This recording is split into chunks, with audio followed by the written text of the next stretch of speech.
लंबी डगर डगर है ये सुहानी, ऐ मेरे दिल सुना कोई कहानी।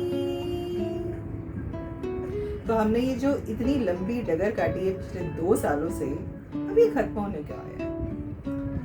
तो हम अभी 2022 को खुली बाहों से स्वागत करते हैं। तो आप सभी को ढेरों शुभकामनाएं 2022 की। हम आइडियली क्या करते हैं, नए साल आने से पहले रेजोल्यूशंस बना लेते हैं कि ये मुझे करना है, ये मेरा लिस्ट है और मैं इस पे काम करना चाहती हूँ। पर 2022 में एंटर होने से पहले हम पहले पिछला जो हिसाब है उसको थोड़ा कम कर लेते हैं। क्या कहते हैं? I am sure you are ready for this. तो आप एक पेपर और एक पेन ले लीजिए। ओके, आई एम होपिंग आपने ले लिया होगा अब तक, या बाद में भी देख सकते हैं। और उन सभी सिचुएशंस को या इंसिडेंट्स को जिसको आप छोड़ना चाहते हैं अपने दिमाग से, आप उन सब को इस पे लिख डालिए। कुछ सोचने की जरूरत नहीं है, जो भी आता है दिमाग में एक के बाद एक के बाद एक के बाद एक के बाद एक, बस लिख डालिए। लिस्ट बहुत लंबी होगी, oh my God, I am sure of it. It's okay, जाने दीजिए, जितनी लंबी जानी है उसको जाने दीजिए, कोई बात नहीं।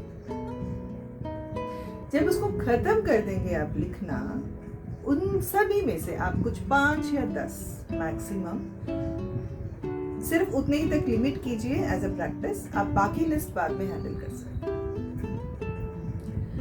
तो जब आप लिख रहे हैं या लिखने के बाद वापस शुरू से आप देखिए कि ये जो सिचुएशन है या ये जो रिलेशनशिप है या ये जो इंसिडेंट है, कुछ भी है, उसको जब आप देख रहे हैं तो आप क्या महसूस कर रहे हैं। आपको गुस्सा आ रहा है, आपको फ्रस्ट्रेशन हो रहा है, आपको प्यार आ रहा है, कुछ भी जो भी आ रहा है आप दूसरे कॉलम में उसको लिख डालिए।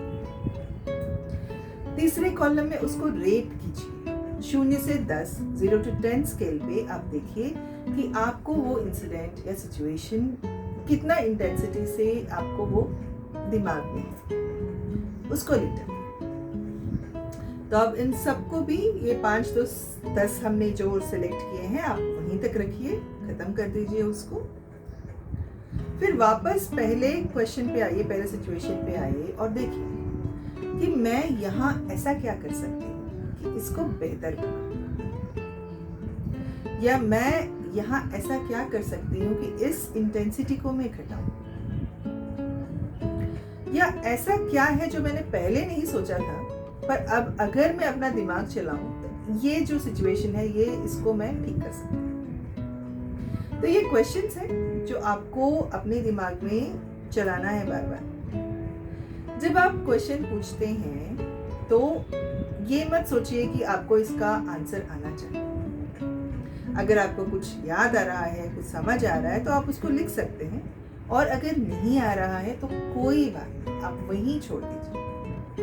उसका जो भी सोल्यूशन है, जो भी आंसर है, जो भी अवेयरनेस है, आपको अपने आप आ जाए। It's a magic. I am sure आपकी लाइफ में ऐसे बहुत इंसिडेंट्स हुए होंगे जब आप कोई प्रॉब्लम को पकड़ के अपना दिमाग खपा रहे हैं और कुछ समझ में नहीं आता। जब उसको हम छोड़ देते हैं ना, 2-3 दिन बाद उसका आंसर अपने आप आ जाता है। ये इसलिए होता है क्योंकि हम जब एक क्वेश्चन पूछते हैं तो आपका दिमाग आपके कॉन्शियस माइंड से सबकॉन्शियस माइंड तक वो अपने आप जाता है, और जब वो खत्म हो जाता है वो सीक्वेंस, वो अपने आप आपको आंसर दे देता है। It's a magic, that's a trick. तो आप एक एक जो सिचुएशन है, इंसिडेंट है या टॉक्सिक रिलेशनशिप है, कुछ भी है, आप एक एक को देखिए और देखिए आप क्या महसूस कर रहे हैं, और देखिए कि अब इसको मैं कैसे चेंज कर सकती हूँ।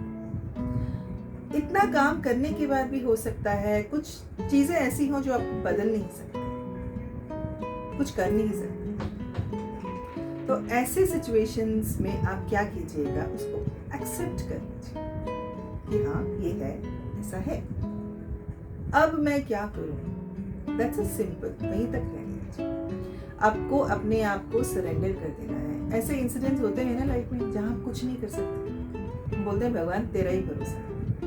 तो वो सरेंडरनेस हम जब कर देते हैं तो उसके आगे पीछे जो हमारा इमोशनल ड्रेनेज होता है, जो हम ड्रेन हो जाते हैं कम्प्लीटली, फ्रस्ट्रेशन होता है, गुस्सा आता है, रोना आता है, वो सब अपने आप धीरे धीरे कम हो जाता है। आप उस सिचुएशन में प्रेजेंट रहते हैं कि उसको हैंडल आसानी से कर पाए। तो हम सभी का रोल आइडियली क्या होता है जिंदगी में, ये देखते हैं कि जिंदगी आसानी से, खुशी से कट जाए।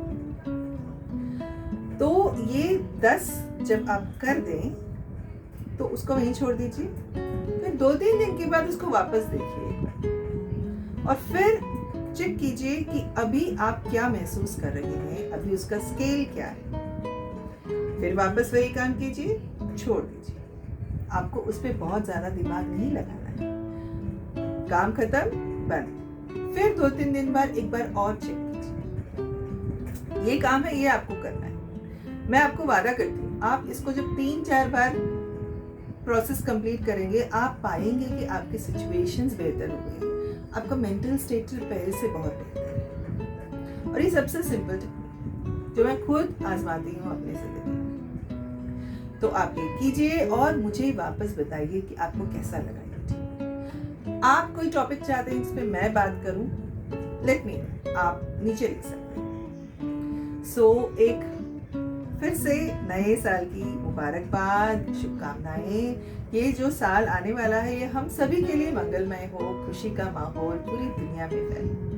Thank you, bye.